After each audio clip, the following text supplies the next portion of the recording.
Hi అందరికీ welcome back to my channel. ఈరోజు నేను నా స్టైల్లో వంకాయ ఫ్రై ఎలా చేయాలి అనేది నేను ఈ వీడియోలో మీకు చూపిస్తాను.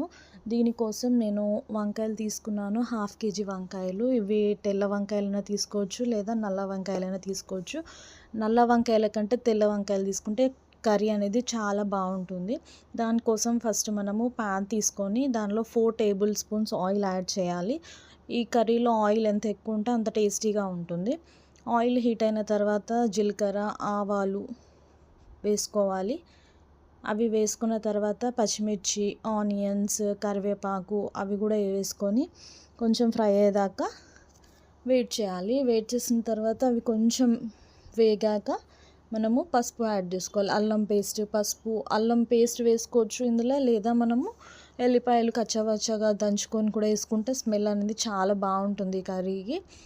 అల్లం వేసిన తర్వాత అది కొంచెం పచ్చివాసన పోయేదాకా ఫ్రై చేయాలి.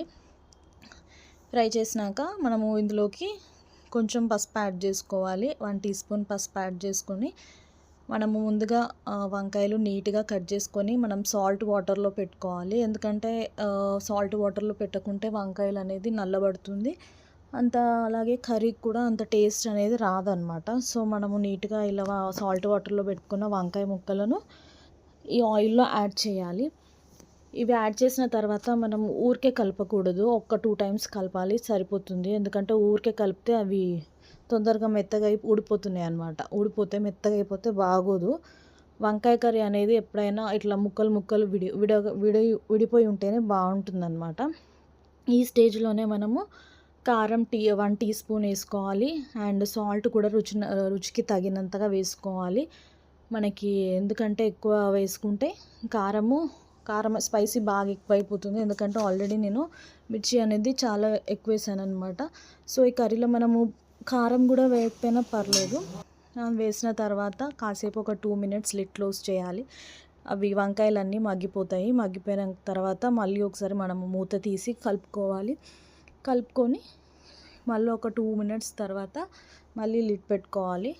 అవి మగ్గనియాలి, ఊరికే కలపకూడదు, చితికిపోతాయి. తర్వాత మళ్ళీ ఒకసారి లిడ్ తీసి ఇట్లా ఒకసారి ఒక ముక్కను ఇట్లా ఒత్తి చూస్తే మనకి తెలిసిపోతుంది. అయిపోయిన తర్వాత లాస్ట్కి ఇక్కడ నేను ధనియా పౌడర్ యాడ్ చేయట్లేదు, గరం మసాలా యాడ్ చేశాను స్పైసీనెస్ కోసం.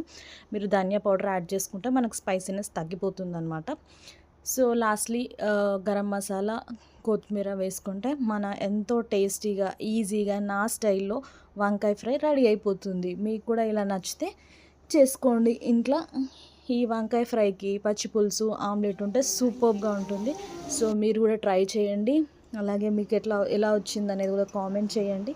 ఇంకా ఎలాంటి వీడియోస్ కావాలనేది కూడా నాకు కామెంట్ చేయండి. మీరు ఈరోజు ఏం వంట చేశారనేది కూడా నాకు కామెంట్ చేయండి. సో ఇలాంటి వీడియోస్ కోసం మన ఛానల్ని సబ్స్క్రైబ్ చేయండి. Thank you.